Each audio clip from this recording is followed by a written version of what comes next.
దయచేసి social media యాక్టివిస్టుల పైన ఏదైనా తప్పుగా ప్రకటిస్తే, తప్పుగా నడుచుకుంటే చట్ట ప్రకారం చర్యలు తీసుకోలే తప్ప ఇంత దారుణంగా ఇళ్లలో చొరపడి భయభ్రాంతులు చేసే విధంగా చేయడం అనేది, ఈ చర్యలు పాల్పడడం అనేది నిజంగా చాలా ఖండించాల్సినటువంటి విషయం. ఆ లెక్కకొస్తే కనుక జగన్మోహన్ రెడ్డి గారు అధికారంలో ఉన్నప్పుడు 2019 నుంచి 2024 వరకు అధికారంలో ఉన్నప్పుడు ఒకసారి మీరు సోషల్ మీడియాలో ఉన్నటువంటి వీడియోస్ కనుక ఓపెన్ చేసి చూస్తే, పర్టికులర్గా యూట్యూబ్లో కనుక సీమరాజా అనే వ్యక్తి ఒక సీఎం హోదాలో ఉన్నటువంటి జగన్మోహన్ రెడ్డి గారి పైననే గతంలో, అలాగే భారతమ్మ పైనే వాళ్ళ కుటుంబ సభ్యులందరినీ కూడా చాలా దారుణంగా, చాలా చులకన భావంతో ఎగతాళి చేస్తూ ఎన్నో వీడియోలు పెట్టడం జరిగింది.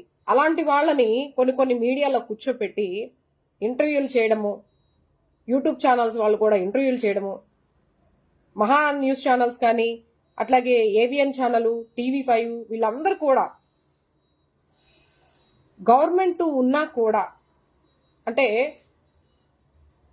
అధికార పార్టీలో ఉన్నటువంటి జగన్మోహన్ రెడ్డి గారి పైన ఆ రోజుల్లో చాలా దారుణంగా వీడియోలు చేస్తున్నా కూడా మన నాయకులు మరి ఇంత తీవ్ర స్థాయిలో ఏ రోజు కూడా సివియర్ యాక్షన్ అయితే తీసుకొని ఉంటే ఈ రోజు ఇంకా కొనసాగుతూనే ఉంది అతని ప్రయాణం.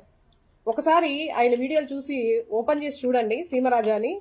సీమరాజానా సీమ పందినో అర్థం కావట్లేదు, కానీ చాలా దారుణంగా ప్రతి ఒక్కరిని, ఆడవాళ్ళను కూడా, అంటే ఎంత దారుణంగా అంటే అంత దారుణంగా మాట్లాడడం జరిగింది. నేను ఒక వీడియోని చూపిస్తాను, ఒక్కసారి చూడండి. అది మన మాజీ మినిస్టర్ గారు, ఇది చూపించాలంటే నాకే కొద్దిగా అసహ్యంగా అనిపిస్తుంది. ఒకసారి ఈ వీడియో చూడండి. రోజా గారి బొమ్మని ఎంత అసహ్యంగా పెట్టి రోజు హైదరాబాద్ పోయి పబ్బుల్లో డాన్స్ లేస్తారు, బెంగళూరు పోయి పబ్బుల్లో డాన్సులు, హైదరాబాద్ పోయి పబ్బుల్లో డాన్సులు, గోవాకు అక్కడి నుంచి దుబాయ్కి పోయి వారు బీచ్ల్లో పనుకో పిక్నిక్లు వేసుకొని తిరుగుతుంది. కాబట్టి ఇంకో 16 సంవత్సరాలు అంటే నమ్ముతారు. నారా చంద్రబాబు నాయుడు గారికి 50 సంవత్సరాలు అంటే ఎవరు నమ్మరా? నీ వయసు ఎంత, నీ బిడ్డల వయసు ఎంత, నీ మొగుడు వయసు ఎంత అది చెప్పు వింటారు ప్రజలు. చంద్రబాబు నాయుడు గారి వయసు, చంద్రబాబు నాయుడు గారు అది ఇది అని చెప్పి రాష్ట్రంలో ఉండే ప్రజలు ఎవరు అడగలా మిమ్మల్ని. చూసారు కదన్నా ఎంత దారుణంగా ఉందే వీడియో, ఎంత దుర్భాషలాడడం, ఎంత బూతు మాట మాట్లాడడం. ఒక మాజీ, ఇది గతంలో తీసిన వీడియోనే, అంటే అధికారంలో మన రోజా గారు అధికారంలో ఉన్నప్పుడు చేసిన వీడియోనే. అది ఎంత దుర్భాషలు, నోటికి ఏదొస్తే అది ఆ రకంగా బూతులు మాట్లాడటం, విచిత్రం. అంటే చూడలేనటువంటి పిక్చర్స్ ని పోస్ట్ చేసి చాలా దారుణంగా, ఒక మాజీ మంత్రి, ఒక మహిళ అని కూడా చూడకుండా ఇంత దారుణంగా అంత బూతు మాట మాట్లాడేసి నీ మొగుడు, నీ పిల్లలు, ఇంకా ఎంత అసహ్యంగా మాట్లాడాడంటే మరి ఇలాంటి వాళ్ళపైన ఎందుకు యాక్షన్ తీసుకోలేదు? నిజంగా వైఎస్ఆర్సీపీ పార్టీ ఏదైతే ఉందో ఈరోజు వీళ్ళు చేస్తున్నటువంటి, మన ప్రేమ్ కుమార్ గారు అతనికి ఆపోజిట్ గా ఇతన్ని చూసి ఇన్స్పైర్ అయ్యి టోల్ గేట్ల గురించి ఒక వీడియో ఏదో తీసుంటాడు, బహుశా అదే ఈ మధ్య ట్రోల్ అవుతుంది. ఆ వీడియో ఎందుకు తీశారు, ఆ వీడియోని ఉద్దేశించే వీళ్ళు ఈరోజు కిడ్నాప్ చేశారా, అక్రమ అరెస్ట్ చేశారా అనేది అర్థం కానటువంటి పరిస్థితి. మరి సీమరాజా అనే వ్యక్తి అధికారంలో, వైఎస్ఆర్సీపీ పార్టీ అధికారంలో ఉన్నప్పటి నుంచి కూడా ఈ రకమైనటువంటి వీడియోలు తీస్తూ ఉన్నారు. ఈ రకమైనటువంటి ఇంత దారుణంగా మినిస్టర్ని, సీఎం గారి సతీమణి భారతమ్మని, ప్రతి ఒక్కరిని కూడా టార్గెట్ చేసి చాలా దారుణంగా అసభ్యకరమైన పదజాలంతో, చాలా ఎటకారంతో రకరకాలుగా మాట్లాడుతున్నటువంటి ఈ వ్యక్తిని ఇంతవరకు ఏమి చేయకపోవడం అనేది, అరెస్ట్ వారెంట్ కానీ, లేకపోతే ఇప్పుడు ప్రేమ్ కుమార్ గారిని ఏదైతే కిడ్నాప్ చేశారో ఆ రకమైనటువంటి కిడ్నాప్లు కానీ మరి ఎందుకు చేయలేదు? అంటే మీరు విచ్చలవిడితనంగా మీరు ఏది చేసినా, మీరు ఎలా చలామణి అయినా సరే, పైగా మీలాంటి వాళ్ళని మీడియాల ముందు కూర్చోబెట్టి మీతో మళ్ళీ పర్టికులర్గా మిమ్మల్ని ఇంటర్వ్యూలు తీసుకోవటం, అది కూడా ఎటకారంగా ప్రతి నాయకుడిని ఉద్దేశించి, సీఎం హోదాలో ఉన్నటువంటి వ్యక్తిని కూడా ఉద్దేశించి మాట్లాడడం, ఈ సీమరాజా అనే వ్యక్తి, ఆర్పి అనే వ్యక్తి, వీళ్ళిద్దరు చేసేది ఎంత మాత్రం కరెక్ట్ అనేది కూడా ప్రజలందరూ కూడా ఆలోచించాలి. ఏదో మాట్లాడుతున్నాం ఏదో చేస్తున్నాం అని కాదు. మీరు కూడా నిజంగా ఇది నిజమైనది, ఇది అన్యాయమా లేకపోతే న్యాయమా అనేది గతంలోకి వెళ్ళి ఇప్పుడు ఉన్నటువంటి పరిస్థితులను కూడా ఒకసారి పరిశీలించవలసిందిగా నేను ప్రజలను వేడుకుంటూ ఉన్నాను. పర్టికులర్గా ఏంటంటే, మనం ఏదైనా తప్పు జరిగినప్పుడు ఇది తప్పు అని చెప్పి మనం ఖండిస్తే, మనం ఖండించిన వాళ్ళం మరలా ఆ తప్పు జరగకుండా చూడాలి. అది ఎవరైనా సరే, గతంలో వాళ్ళు చేశారా వీళ్ళు చేశారా అనేది కాదు. ఇప్పుడు నేను ఒక తప్పు నా కళ్ళ ముందు జరిగినప్పుడు ఆ వ్యక్తి చేసింది తప్పు అని నేను చెప్తున్నా. అదే విధంగా ఇప్పుడు జరుగుతుంటే నేను ఏదైతే చెప్పానో ఇది కూడా తప్పని చెప్పాలి, కానీ అలా చెప్పట్లేదు. కాబట్టి ప్రజలందరూ కూడా ఆలోచించి ప్రతి దాన్ని కూడా పరిశీలించవలసిందిగా నేను ప్రతి ఒక్కరిని పేరు పేరున కోరుకుంటూ ఉన్నానండి.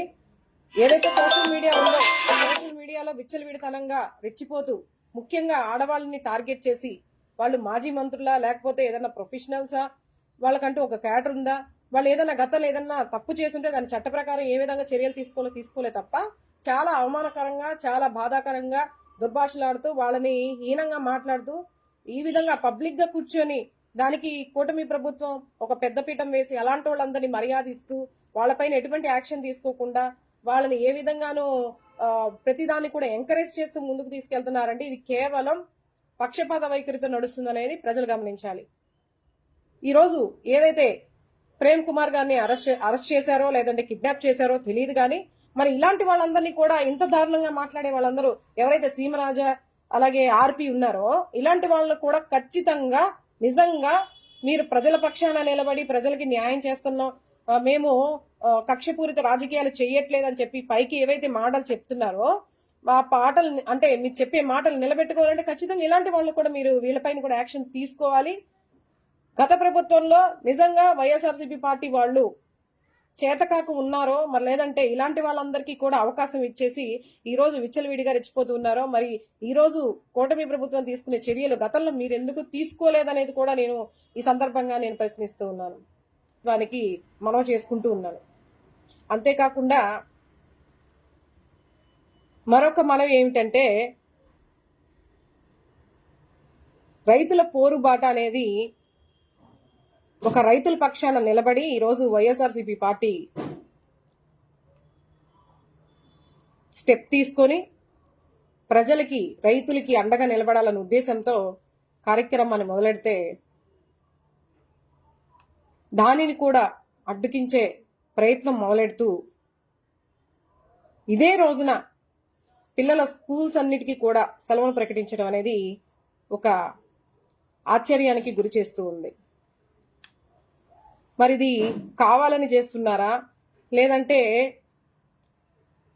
నిజంగానే మీరు ప్రజల పట్ల ఉండి ప్రజలకి న్యాయం జరిగే విధంగా మీరు పోరాడడానికే చేస్తున్నారా అనేది మన కూటమి ప్రభుత్వానికి ఒక విన్నపాన్ని తెలియజేస్తూ ఉన్నాను. నారా చంద్రబాబు నాయుడు గారు ఈరోజు ఏదో సమావేశం ఉందని చెప్పేసి సడన్ గా స్కూల్స్ అన్నిటికీ కూడా సెలవులు ప్రకటించడం జరిగింది. మరి దీనికి గల కారణం ఏమనేది కూడా ఒకసారి ప్రజలు గమనించాలి. ఈరోజు